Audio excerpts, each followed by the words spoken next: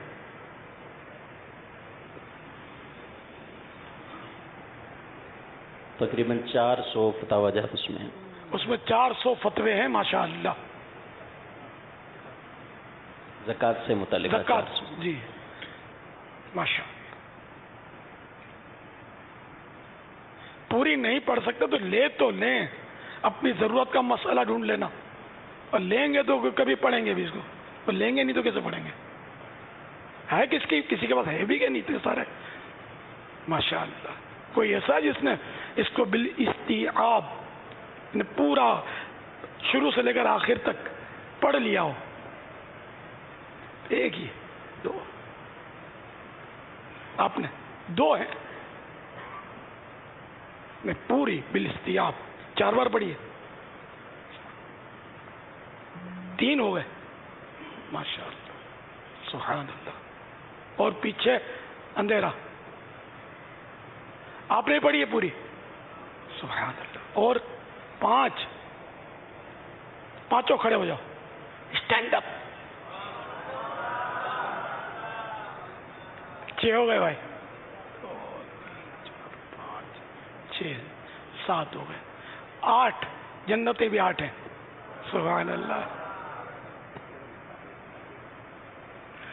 اور جیب میں آپ ہاتھ ڈال رہے ہیں کچھ دینے کے لیے؟ اے بھائی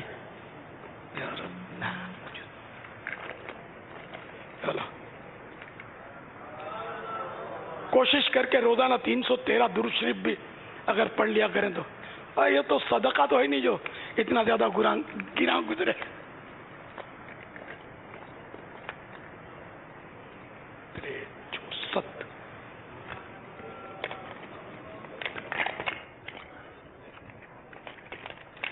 حاجی امین میدان میں چو،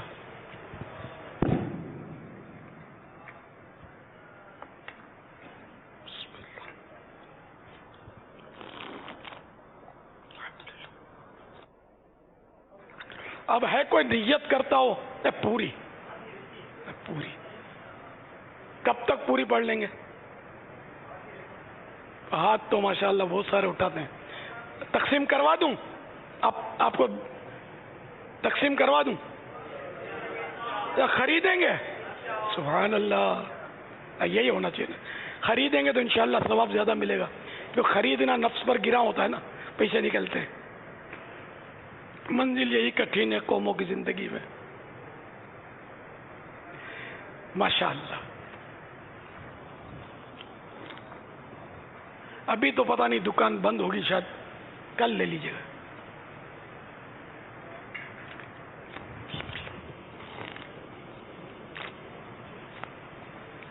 ان پر جو سب سے زیادہ کام کیا نا مفتی علی اصغر نے کیا ہے، ان کی بھی دل جوئی ہو رہی ہوگی۔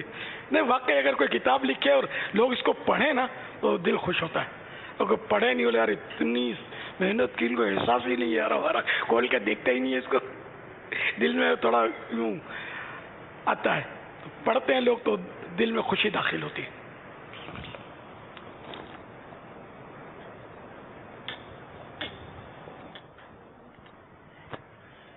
بابا انشاءاللہ العزیز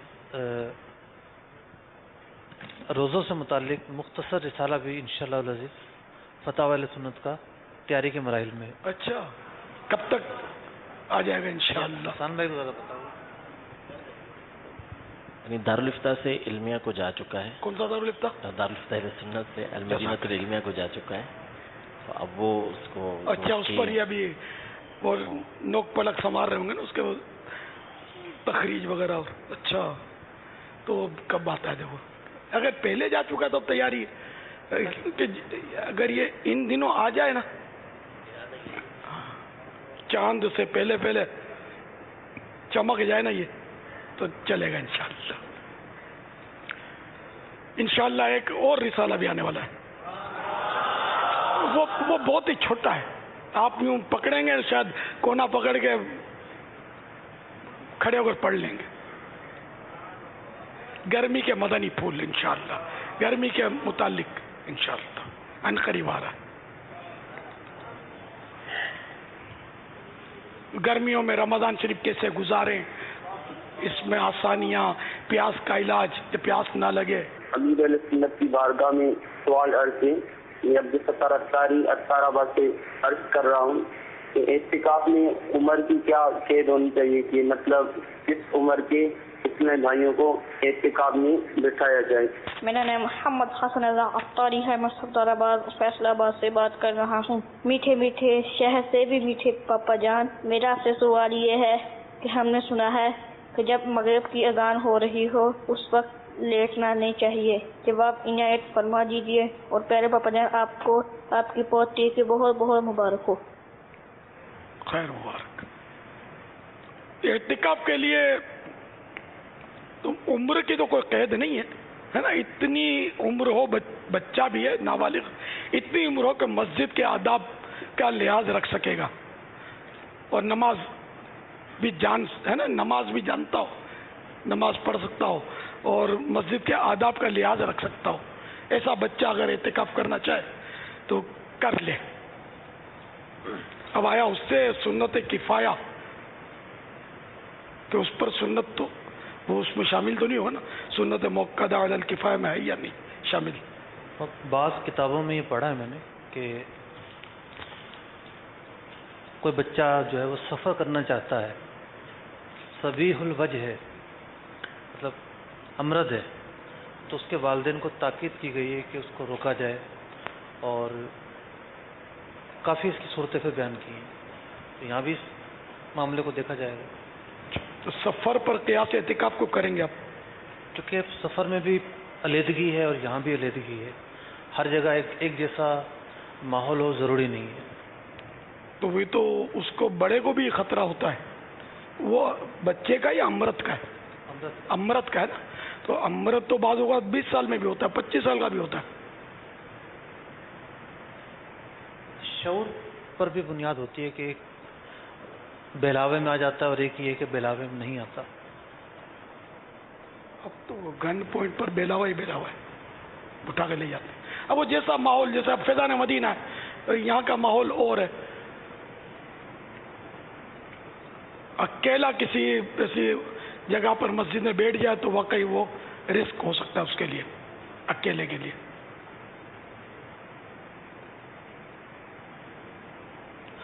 مغرب کا کیا فرماتے ہیں؟ مغرب کا نہیں ہے، وہ عصر اور مغرب کے درمیان سونا یہ منع ہے کہ اگر عقل چلی جائے تو اپنے آپ کو ملامت کرے کہ یعنی سویا کیوں، کہ سونے سے عقل چلی جانے کا خوف ہے، پاگل ہو جانے کا خوف ہے نا، جنون کا یہ عقل چلی جانے کا لکھا ہے، عقل چلی جانے کا، تو جب عقل چلی جائے گی تو پاگل ہو جائے گا۔ جبکہ مغرب کے بعد عشاء چلی جانے کا خوف نہیں تو بالغان کے لیے ہوگا نا، تو یہ عصر اور مغرب کے درمیان بالغ نابالغ سب کے لیے، ان کا کوئی ٹائمنگ ہی نہیں ہوتا۔ وہ جو سوال کیا گیا ہے جی جی، اس کا ایک اور پس منظر ہے کہ اذان جب بھی ہوتی ہے تو ایک بات عوام میں اچھی رائج ہے کہ کہا جاتا ہے کہ بھی اٹھ کے کھڑے ہو جاؤ، مطلب لیٹے نہ رہو، تو اس میں تعظیم کا پہلو بھی ہے، اور چونکہ اذان کا جو اصل جواب ہے وہ جواب بالاقدام ہے، یعنی بندہ اٹھ کے مسجد کی طرف جائے، تو یوں ان معنی میں اگر کوئی یہ کہتا ہے کہ اذان کے وقت لیٹے نہ رہا کرو تو اس کی مراد یہ ہو سکتی ہے کہ بیٹھ کر زبان سے اذان کا جواب دیا جائے اور غور سے سنا جائے۔ ظاہر بات ہے ایک آدمی پاؤں پر پھیلائے ہوئے جواب دے گا تو نامناسب ہے، تو یوں یہ بات عمدہ معلوم ہوتی ہے۔ اگر مطلب یہ نیتیں ہوں پھر تو کیا بات ہے، عوام میں ہے ویسے مغرب کی اذان کے بتی سے پہلے جلا دیں گے ساری بتیاں یا روشنیاں، تو کوئی مغرب کی اذان پر سونے کے تعلق سے واقعی آپ نے جو فرمایا اگر یہ نیتیں پھر تو سبحان اللہ. دن کے ابتدائی حصے میں سونا، یہ بہار شریعت 3 جلد صفحہ 436. دن کے ابتدائی حصے میں سونا یا مغرب و عشاء کے درمیان میں سونا مکروہ ہے. مکروہ تنزیہ تیری مکروہ تنزیہ ناپسندیدہ ہے. واللہ تعالی اعلم ورسولہ اعلم عز و جل و صلی اللہ تعالی علیہ وآلہ وسلم. صلو علی الحبیب.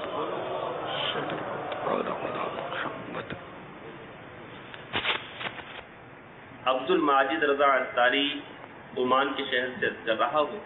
یہ ارشاد فرمائیے، رمضان المبارک میں کثیر تعداد میں جس طرح مسلمان مساجد کے قریب آتے ہیں، اسی طرح ایک تعداد اعتکاف بھی کرتی ہے. ہمیں ایسے کیا اقدامات کرنے چاہیے جو نماز اور مسجد کے قریب آئے وہ پکا نمازی بن جائے؟ یہ حقیقت ہے کہ رمضان شریف میں نیکیوں کا ذہن بن جاتا ہے بہت سارے مسلمانوں کا. تو ایسی صورت میں لوگ نمازوں کی طرف آتے ہیں، مسجدیں آباد ہو جاتی ہیں. تو جو ہمارے اسلامی بھائی ہیں، مبلغین ہیں، ان کو زیادہ اس معاملے میں ایکٹیو ہو جانا چاہیے کہ جو نئے نئے نمازی رمضانوں میں آتے ہیں ان سے ملیں جلیں، انہیں ہفتہ وار سنتوں پر اجتماع میں لائیں، انفرادی کوشش کریں، درسوں میں بٹھائیں، فیضان سنت کے مدنی قافلوں کا ذہن بنائیں، اعتکاف کا ذہن بنائیں. اب تو ماشاءاللہ دنیا کے کئی ممالک میں اپنے اعتکاف بھی باقاعدہ ترکیب کے ساتھ ہوتے ہیں، تو وہاں آنے کا ذہن دیں، اعتکاف کرنے کا ذہن دیں. اعتکاف کرنے کے لیے وہ تیار نہیں ہے تو اس کے فارغ اوقات گزارنے کا ذہن دیں کہ کچھ نہ کچھ وہ وقت معتکفین کے ساتھ، عاشقان رسول کے ساتھ وہ گزار لیں. تو اس طرح اگر رمضان المبارک میں کوشش کی جائے تو انشاءاللہ کئی اسلامی بھائی ہمیں نئے نئے ملیں گے جو مستقل نمازی بن جائیں، ہو سکتا ہے دعوت اسلامی کے مبلغ بن جائیں. واللہ تعالی اعلم ورسولہ اعلم عز و جل وصلی اللہ تعالی علیہ وآلہ وسلم. صلو علی الحبیب صلی اللہ تعالی علی محمد. السلام علیکم ورحمۃ اللہ وبرکاتہ. وعلیکم السلام ورحمۃ اللہ وبرکاتہ. امیر اہل سنت سے میرا یہ ایک سوال ہے کہ دعوت اسلامی کے اعتکاف میں سیکھنے سکھانے کا ایک طویل جدول ہوتا ہے، تو اس مشقت والی روٹین پر ہم کیسے چل سکتے ہیں؟ اس حوالے سے ہمیں کچھ مدنی پھول عنایت فرمائیں. بالخصوص مکمل تراویح ہم خشوع اور خضوع کے ساتھ پڑھ پائیں. ہمارا اعتکاف بہت آسان ہوتا ہے اگر کوئی سمجھے تو یقین مانے. میں نے جو معتکفین کے حالات پڑھے جو ہمارے اسلاف کرتے تھے، اعتکاف تو وہی ہوتا تھا. اب تو اے سی لگے ہوئے ہیں، پنکھے چل رہے ہیں، تیار مال کھانے کو مل رہا ہے. ایک ایک رات میں پورا قرآن ختم کرتا، کوئی دن رات میں ملا کے قرآن ختم کرتا، کوئی ایک رات میں 2 ختم کرتا. وہ ہوتے اور قرآن کریم کی تلاوت ہوتی. خود پیارے آقا صلی اللہ تعالی علیہ وآلہ وسلم جس طرح اعتکاف کرتے اور جس قدر عبادت فرماتے تھے وہ بس قابل رشک رشک کر سکتے. تو یقین مانے اعتکاف تو یہ کرنے والے کر گئے، اب مزارات میں مزے لے رہے ہیں. ہمارا اعتکاف تو یوں گزر جاتا ہے، تو اتنی رونق اور یہ مطلب مفت میں کھانا مل رہا ہے، مفت میں پینا مل رہا ہے، خدمتیں ہو رہی ہیں، بیمار ہم پڑیں اور دوا مفت ملے، کلینک مفت، بیڈ مفت. بیمار ہو جائیں تو سو جانے، اگر پوچھیں طبیعت ہماری، عیادت کریں، کیا کوئی کام تو نہیں، کوئی خدمت. اتنا مطلب یعنی کہ پیارا ماحول. اگر اس کو آپ مشقت کا نام دیتے ہیں تو ٹھیک ہے، آپ کی مرضی ہے. اور مجھے تو اس میں راحت زیادہ نظر آ رہی ہے. کیونکہ جو نازک طبیعت کا ہوتا ہے نا وہ تو احتکاف کرے گا بھی نہیں نا کہ یار یہ اس میں کیا کروں گا. اور جو مطلب ان جگہوں پر جن کو آرام ملتا ہے, نیندیں آ جاتی ہے, اسی طرح کے لوگ کریں گے. ورنہ ایسا نازک مزاج آدمی جب حج پر بھی جاتا ہوگا تو آزمائش میں آتا ہوگا. مینا شریف کی مشقت ہے, اب تو وہاں بھی سہولتیں بڑھ گئی ہیں. ورنہ مینا شریف میں جو لو کی حاضری ہوتی تھی اور جو مطلب آئے سال یعنی حج میں آگ لگتی ہے تو کبھی بگدڑ مچتی ہے تو اتنے کچل جاتے ہیں, لاشوں کے انبار مطلب میں نے دیکھے. اب تو بہت سہولت ہو گئی. حج بھی اب تو کہ وی آئی پی بنتا جا رہا ہوں کہیں تو انداز مطلب. تو وہ جتنی سہولتیں بڑھتی جا رہی ہیں, یہ میری موٹی عقل کی بات کر رہا ہوں کہ جتنی سہولتیں بڑھتی جا رہی ہیں اتنی روحانیت جو ہے نا وہ مائنس ہوتی جا رہی ہے. میں نے جو اندازہ لگایا ہے, کیونکہ جس طرح کے حاجیوں کے واقعات بزرگوں کے ملتے ہیں نا, حج کے ان کے سفر کے انداز, ان کی رقتیں, ان کے سوز و گداز, اب وہ سب بس کتابوں میں ہے, اب وہ مشاہدہ نہیں ہے. اب تو افراتفری, چینا جھپٹی اور گالی گلوچ, دھکم پیل, اور مطلب دھکم پیل تو چلو بھیڑ میں ہو جاتی ہے, مطلب دل آزاریاں, اور جو میں نے ماحول دیکھے کہ الامان والا فیس, کچھ پتہ ہی نہیں ہوتا. بس وہ حج کرنے کے لیے بیچارے آ جاتے ہیں, کچھ بھی نہیں پتہ ہوتا, بالکل بازاری انداز ہوتے ہیں. ایک تعداد کے سب تو ایسے نہیں ہوتے ظاہر ہے. تو اس طرح کا اب جو ماحول بن گیا ہے, اب پبلک بڑھ گئی, سہولتیں بڑھ گئیں, پیسے بڑھ گئے. پہلے غربت تھی تو جو پیسہ جوڑ کے حج کرے گا نا, بڑی مشکل سے رو دھو کے پہنچے گا اس کے حج میں. اور ایک اربوپتی آدمی ہے, فون کیا ویزا ٹیبل پر آ گیا, سیٹ اپنی مرضی کی, سمجھے, مل گئی اس کو بزنس کلاس کی. اب وہ پھر سے اڑ گیا اور سہولیات والی ہوٹل میں اس نے قیام کیا. ادھر کی تو اب میں اس لیے میں وہ ڈر رہا ہوں بولتے ہر چیز وہاں کی تو نعمت ہے بہرحال. تو اس طرح وہ اس نے پھر وہاں وی آئی پی خیمے بھی ملتے ہیں حج کے لیے 5 دن, وہ مشقت کے ہوتے, اس میں بھی خیمے ملتے ہیں وی آئی پی خیمے جو رقم ہوتے, تو وہ اس طرح کر کے وہ آ جاتے ہیں. چلو وہ بھی حج ہے, لیکن ذرا وہ روحانیت کہاں سے ملے گی جب نہ علم ہوگا, نہ ایسے روحانی شخصیات کی یا باعمل علماء کی ہمیں صحبتیں ملیں گی. کچھ بھی نہیں ہوگا تو پھر کیا ہوگا؟ پھر وہ بہت سارے دم چڑھا کے پہنچ جاتے ہیں واپس. ہاں اتنے دم پہ دم چڑھتے ہیں وہاں, پتہ ہی نہیں ہوتا لوگوں کو, مسائل ہی نہیں پتہ ہوتے. اللہ معاف کرے گا کر کے بیچارے وہ لگے ہوئے ہوتے ہیں. تو اسی طرح اعتکاف بھی اب ایسے ہی ہو گیا ہے. ہمارا جو اعتکاف ہوتا ہے نا, اس میں مشقت ہونی چاہیے تو پتہ چلے. جیسے روزہ, امام غزالی علیہ رحمۃ اللہ الوالی نے جو سارا دن روزہ رکھ کے سویا پڑے نا, اس کو منع کیا کہ روزے کا پتہ کیا چلے گا. روزے کا تو پتہ جب ہی چلے گا, بجلی چلی گئی, زبان پیاس سے لٹک رہی ہے باہر, بھوک سے بل پڑ رہے ہیں, تو پتہ چلے گا کہ روزہ ہے.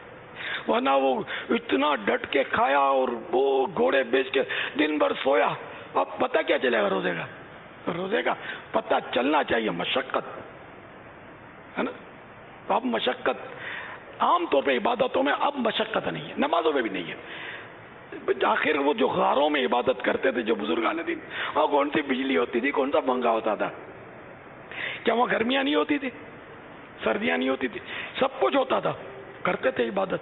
درندے اور پرندے اور چرندے, سانپ بچھو, کیا ان کو نہیں مطلب آزماتے ہوں گے؟ کتنے حضرات اس میں سانپ کے ڈسنے سے شہید ہو جاتے ہوں گے. جی ہاں, جس کو سانپ ڈس لے, زہر چڑھ گیا, وفات ہو گئی, وہ شہید ہے. درندے چیر پھاڑ کے پورا کر دیتے ہوں گے. کتنے بزرگان دین کے ایسے ہوتے ہوں گے, کرتے تھے عبادت اپنے طور پر. وہ خود کو یعنی قصدن خطرے میں ڈالنے کی اجازت نہیں ہے شرعن, لیکن وہ حضرات عبادت کرتے ہوں گے اور ان کو یوں ہوتا ہوگا کچھ نہیں ہوگا اور اچانک ہو جاتا ہوگا. اس طرح کی حکایتیں بھی ملتی ہیں کہ بعضوں کا جیسا ہوتا ہے. تو یہ مشقت کرنے والے کر گئے, کمائی کرنے والے کر گئے، ہم ان کی کمائیاں کھانے کو مشقت سمجھ بیٹھے ہیں، ہے نہیں، ان کے مقابلے میں کچھ بھی نہیں ہے اب مشقت۔ اب تو علم حاصل کرنا بھی آسان، اب تو مطلب مدارس کا انداز دیکھیں، پہلے کی جو تھوڑا بہت مطالعہ رکھتے ہیں ان کو پتا ہوتا ہے کہ پہلے طلبہ کیا کرتے تھے، کیسے وہ علم دین حاصل کرتے تھے فاقے کر کر کے۔ تو اس طرح کی وی آئی پی سہولتیں تھوڑی ہوتی تھی کہ وہ ٹائم پر کھانا مل جائے۔ اب ٹائم پر کھانا دو تو بولیں گے میں بڑے کا گوشت نہیں کھاتا ہوں، جب دیکھو بڑے کا گوشت میں چھوٹا کھاتا ہوں، میں مرچیں کم کھاتا ہوں، یہ مرچیں ڈال دیتے ہیں، میرے کو یہاں کی روٹی نہیں چلتی، جب دیکھو چاول، ہم تو چپاتی کھاتے ہیں۔ اب ہزار نخرے کرتے ہیں، مال مفت دل بحرم پھر کس کا نام ہے؟ حالانکہ مناسب کھلایا جاتا ہے، مدارس میں مفت کھلایا جاتا ہے، پھر بھی نخرے کرتے ہیں۔ اب مشقتیں عبادتوں کی وہ کرنے والے کر گئے، کتابوں میں رہ گئی، اب مشقتیں دیکھا جائے تو نہیں ہے۔ ہمارا نفس جو ہے نا وہ بس وہ نازک ہو گیا، اس لیے اس کو مشقت لگتی ہے نا۔ فجر کی نماز مشقت ہے نا سردیوں میں، تو گرم پانی بھی تو ہے، اس دور میں گرم پانی کہاں ہوتا تھا؟ کبھی کے دور میں، یعنی یہاں تک کہ میرے پیارے آقا صلی اللہ تعالی علیہ وسلم کا ایک دور ایسا گزرا کہ آپ کے مکان عالی شان عرش نشان میں چراغ نہیں ہوتا تھا، رات کو چراغ نہیں ہوتا تھا، اور ہم بجلی فیل ہو جائے تو بجلی کے آفس توڑ ڈالتے ہیں، ہنگامے کرتے ہیں، احتجاج کرتے ہیں، اور گالیاں گلوچ مار کٹائے تہمتیں کیا کیا لوگ کرتے ہیں، وہ چراغ ہی نہیں تھا، تو پنکھے کا کون سا تصور ہے؟ غار ہیرا میں کون سا مطلب لالٹین لے کر تشریف لے جاتے تھے؟ ہم نے تو نہیں پڑھا لالٹین لے کر، یا کوئی بیٹری کا پنکھا لے کر تشریف لے جاتے تھے غار ہیرا میں، وہاں بھی تو دن رات گزارے نا میرے آقا صلی اللہ تعالی علیہ وآلہ وسلم۔ تو مشقتیں تو انہوں نے کی، ہم نے کون سی مشقتیں کی ہیں یار؟ ہم تو مشقتوں کی خالی حکایتیں سنتے ہیں اور واہ واہ کرتے ہیں، سبحان اللہ کہتے ہیں، اور اگر کوئی انداز اچھا ہو تو نعرہ لگاتے ہیں۔ یہی ہے، ہم نے اپنے اوپر کچھ بھی نہیں لینا ہے، تو مشقتیں نہیں ہیں، اعتکاف کرو یار، آسان ہو گیا اب تو، کھاؤ پیو جان بناؤ، اعتکاف کرو، میں کھانے پینے کے لیے نہیں، کچھ اللہ کی رضا پانے کے لیے اعتکاف کرو۔ واللہ تعالی اعلم ورسولہ اعلم عز وجل وصلی اللہ تعالی علیہ وآلہ وسلم۔ صلو علی الحبیب۔ السلام علیکم ورحمۃ اللہ وبرکاتہ۔ وعلیکم السلام ورحمۃ اللہ وبرکاتہ۔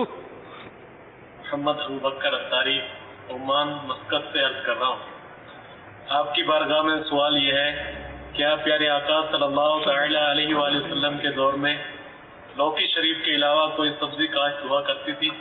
جواب ارشاد فرمائیں۔ حدیث پاک میں چقندر کا بھی تذکرہ ملتا ہے، چقندر کا ملتا ہے، اور دیگر سبزیوں کے نام یاد پڑتے ہوں، ہوتی تو ہوں گی، ادر شوڈ ہے کہ ایک ہی سبزی ہو، یہ تو بہت مشکل ہے۔ اب چقندر کا حدیث پاک میں تذکرہ ہے۔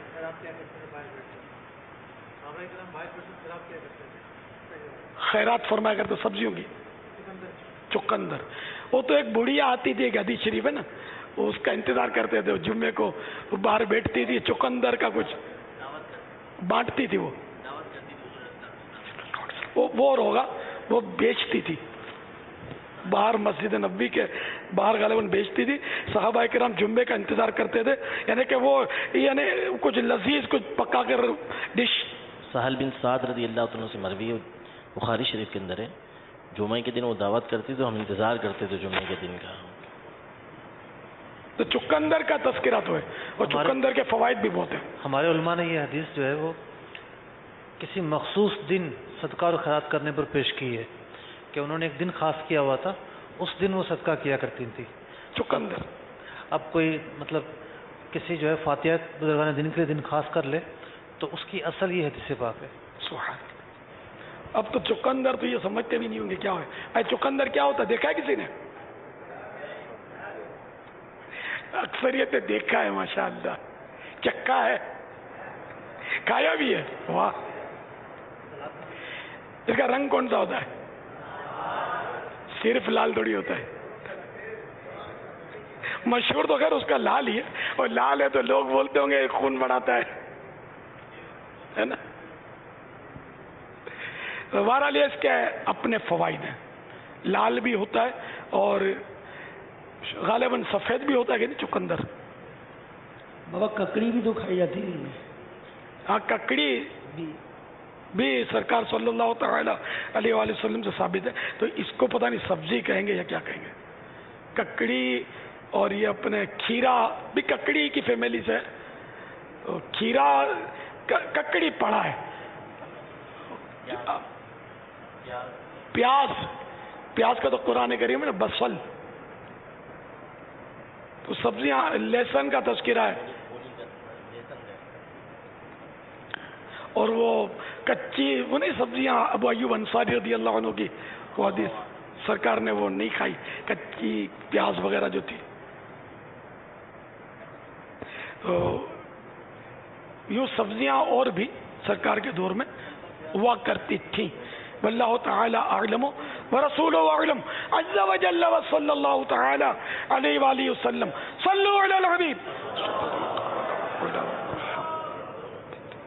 چقندر. سبحان اللہ. اعتکاف میں یار ایک بار تو چقندر ہونا چاہیے یار. سبحان اللہ. یعنی کہ میٹھا گوشت کھائیں گے نہیں یار. یہ چلو بچت ہو جائے گی بہت تکلیفن جائیں گے کیا کھائیں گے نہیں تو ہوا کھائیں گے. چلو ہوا کھا لینا. ہاں سلاد میں استعمال ہوتا ہے. سالن بھی بنتا ہے اس کا. اس کو ابال کر بھی کھایا جا سکتا ہے. مگر اس بیچارے کو بھی بالکل اس کی، حالانکہ اس کا چھلکا ہے کہاں، پھر بھی اس کو چھیلتے ہیں.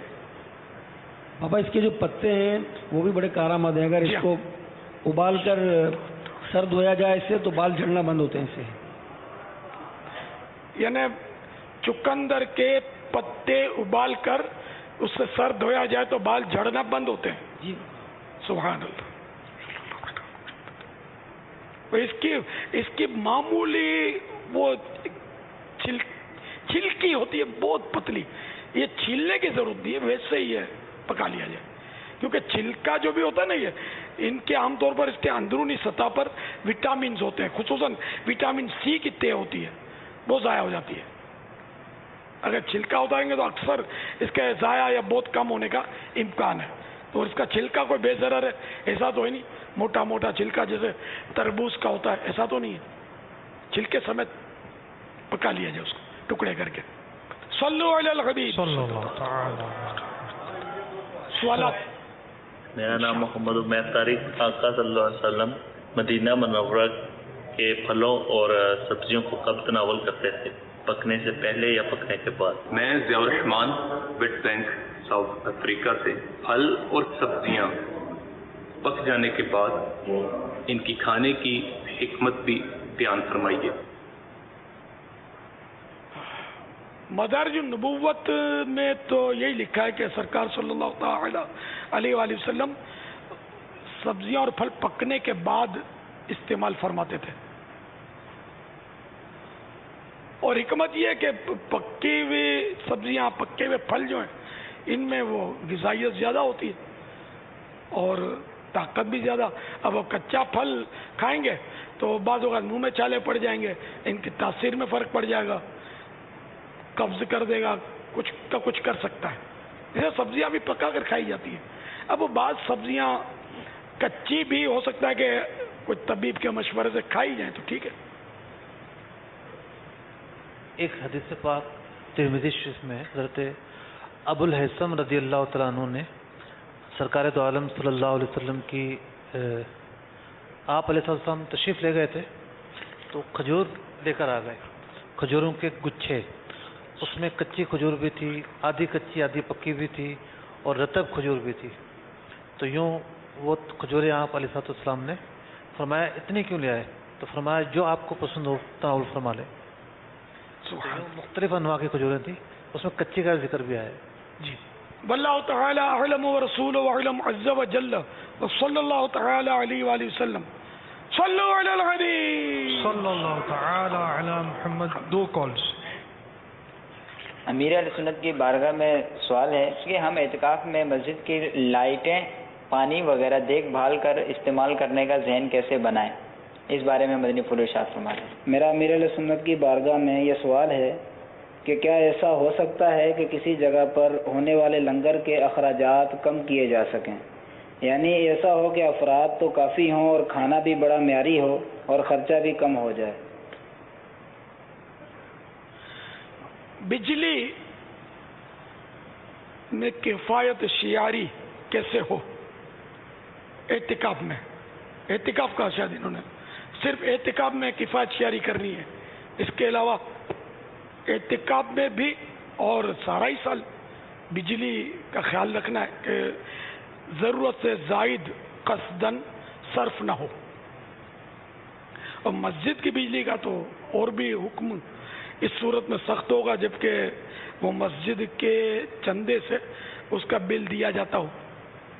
اور اگر کوئی ایک فرد بھی دیتا ہے تو جب تک وہ کوئی مخصوص اجازتیں نہ دیں وہ بجلی بھی اپنے عرف سے ہٹ کر استعمال نہیں کی جا سکتی. لیکن اب یہاں اس دور تو ایسا نازک ہے کہ تقریباً ہر جگہ بجلی جو ہے وہ زائد استعمال ہوتی ہے، ضرورت سے زائد. کیا مسجد اور کیا گھر، کیا دکان. تو جتنی ضرورت ہے، مثال کے طور پر اگر 100 بلب کی ضرورت ہے تو بے شک 100 استعمال کرے، اور اگر بالکل بھی ضرورت نہیں ہے تو ایک بلب بھی کیوں استعمال ہو، کہ یہ ایک بلب بھی استعمال کرنا یہ اجازت نہیں ملے گی اس کی. جیسے اب دن کا وقت ہے، سورج بھی نکل آیا اور گھر کے اندر کوئی اندھیرے کا سبب بھی نہیں ہے، خواہ ایک بلب جل رہا ہے تو وہ غلط کہ نہ اس سے کوئی ایسی روشنی پیدا ہو رہی ہے جس سے کوئی مطالعہ کرنا ہے اور وہ آسان ہو جائے گا. کچھ بھی نہیں، خواہ جل رہا ہے. یہ گھر کے دروازوں کے باہر بعض لوگ بتی جلا کر رکھتے ہیں راہگیروں کے لیے، اچھی بات ہے، لیکن یہ صبح کو 10 11 بجے تک وہ جل رہی ہوتی ہے. اب یہ 10 11 بجے تک یہ جو جل رہی ہے یہ سیدھی اسراف ہے، کیونکہ اس میں فائدہ ہی نہیں ہے نا کچھ، نہ اس سے کوئی روشنی. اگر روشنی ہوتی بھی تو راہگیروں کو اس کی حاجت نہیں ہے. وہ بہت بڑا سورج روشن ہوا پڑا ہے، اب کیا ضرورت ہے. تو اس طرح مطلب احتیاطیں کی جائیں. اس طرح مسجدوں کی بتیاں، غیر ضروری بتیاں بہت جل رہی ہوتی ہیں. کئی بتیاں کتنی دیر پہلے سے پنکھے چلا دیے جاتے ہیں، بس جیسے ہی اذان ہوتی ہے، یہ شاید مؤذن یا خادم کو آرڈر ہوتا ہوگا، فوراً وہ ٹک ٹک ٹک ٹک ٹک کر کے سارے پنکھے روشن کر دے گا. اگر وہ مغرب ہے تو وہ اذان سے کچھ دیر پہلے بتیاں چلا دے گا، پنکھے چلا دے گا. حاجت جتنی بتیوں کی حاجت ہے، جب حاجت ہے وہ روشن کی جائیں، جتنے پنکھوں کی ضرورت ہے اتنے پنکھے چلائے جائیں. اب وہ اندازہ ہوتا ہے کہ کس نماز میں کتنے لوگ ہوتے ہیں. فجر میں بعض جگہ، اکثر جگہ تھوڑے ہوتے ہیں، ہے نا. عشاء میں کچھ زیادہ ہو جاتے ہیں. تو اسی حساب سے پنکھوں کی تعداد ہو، اسی طرح بتیوں کی تعداد ہو. تو اب اگر ہم یہ کریں گے نا تو ضرورت سے زائد تو پھر گناہ میں پڑیں گے. اعلیٰ حضرت نے تو باقاعدہ حساب لگایا رکھا ہے اس کا فتح رضویہ میں کہ مکان میں، کس طرح کے مکان میں کتنی بتیوں کی ضرورت ہے، پھر اس سے زائد. اب اس کی مثال دی اعلیٰ حضرت نے کہ ایک کمرہ ہے، کمرے کو بلا وجہ بند کر دیا تو اندھیرا ہوا، اب اس کے لیے بلب روشن کیا، یہ اسراف ہے. بلا وجہ بند کیا کمرہ کہ چلو یار بتی جلا لیں گے.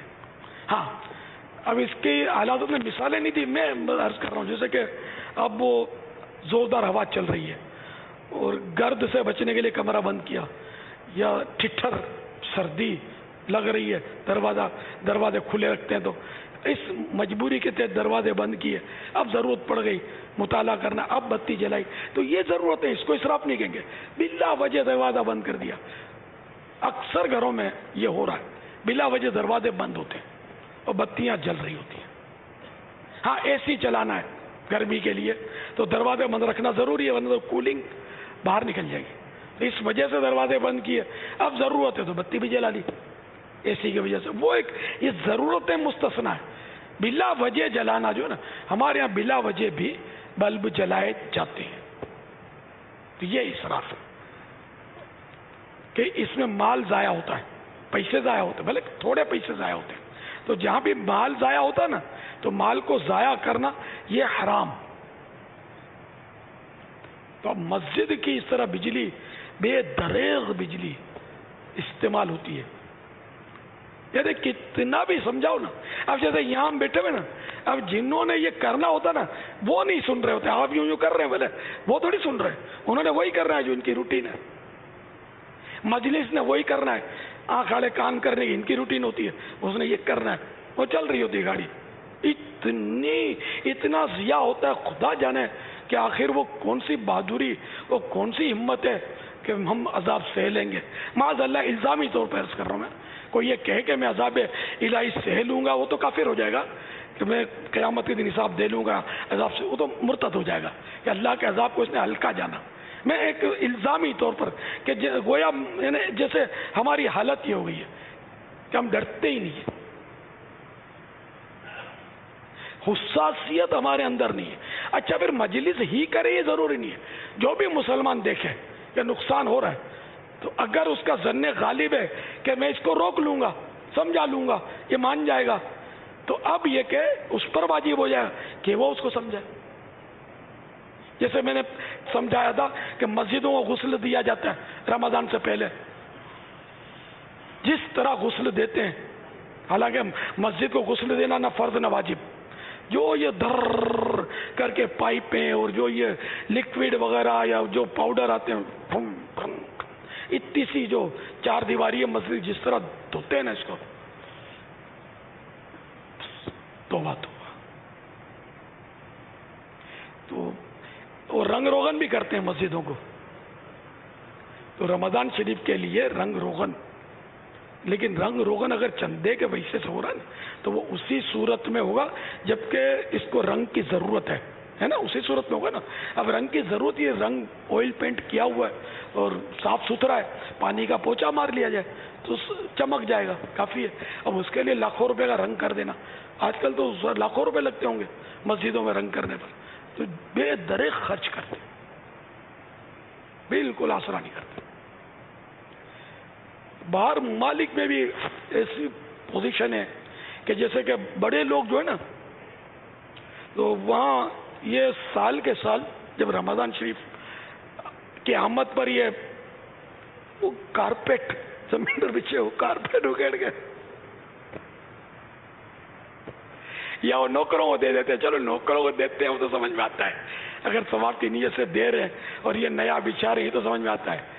پھینک بھی دیتے ہوں گے, میں نے تو ویسے سے دیکھے ہیں وہ خزانے پھینکے ہوئے کہ ہمارا اگر کوئی پرانا سامان بیچنے والے ہوتے ہیں نا, کباڑی, یہ اگر پہلی بار جائے تو بے ہوش ہو کر گر جائے. اتنی رقم کا مال پھینکا ہوا ہوتا ہے. برتن پھینک دیتے ہیں, کپڑے پھینک دیتے ہیں, کھانے کی چیزیں پھینک دیتے ہیں. سیب آپ کو پھینکے ہوئے ملیں گے, فریش ٹماٹر پھینکے ہوئے ملیں گے. وہ جو کچرا کنڈی کا ڈبہ جو ہوتا ہے نا, وہ بھی بڑا فریش ہوتا ہے. ہماری تو رندی نہیں چلتی وہاں, نان ہے, تو اس میں وہ ڈالتے ہیں. تو اس طرح کی چیزیں یہ باہر رکھ دیتے ہیں, یا کوئی چاہے تو اٹھا کر لے جائے. بعض لوگ اس کو باہر رکھ بعد اندر بھی ڈال دیتے ہوں گے, تو بہت چیزیں پھینک دیتے ہیں. یہ لمبے لمبے آپ توپ پہنتے ہیں نا, پھینک دیتے ہیں. آپ جیسے موٹا ہے, اس نے وزن کم کیا, اب اس کے ڈھیلا پڑ گیا, تو وہاں جا کے پھینک دینا ہے. نیا سلوایا, اب عید کے دن آ رہے ہیں, نیا سلوایا, پرانے پھینک دیے. بہت پھینکتے, پیسہ بہت ہے تو پھینکتے. یعنی کہ یوں میں کیوں کہ تو غلط نہیں ہے, کروڑوں روپے کا سامان پھینک دیا جاتا ہے ہمارے حساب سے, پاکستانی حساب سے کروڑوں روپے کا. وہاں ہے نظام اس طرح کا, جو چاہے لے جائے اس کو. اللہ خیر کرے بس یار. اسراف وہ سمجھتے نہیں کہ جو چیز استعمال ہو سکتی ہے. حدیث پاک میں تو صراحت ہے کہ کپڑے کو اس وقت تک پرانا مت سمجھو جب میں اس میں پیوند نہ لگا لوں. آئے کوئی پیوند والا اس دور میں تو پہنے گا تو لوگ کیا کیا باتیں کریں گے اس کو. لیکن یہ کہ اب وہ پتہ نہیں اس دور میں پیوند والا کوئی معزز آدمی پہنے نہیں پہنے، تنفیر عوام کا باعث بنے یا کیا. نمایاں جگہ پر پیوند لگا ہو اس کے تو لوگ تو باتیں کریں گے.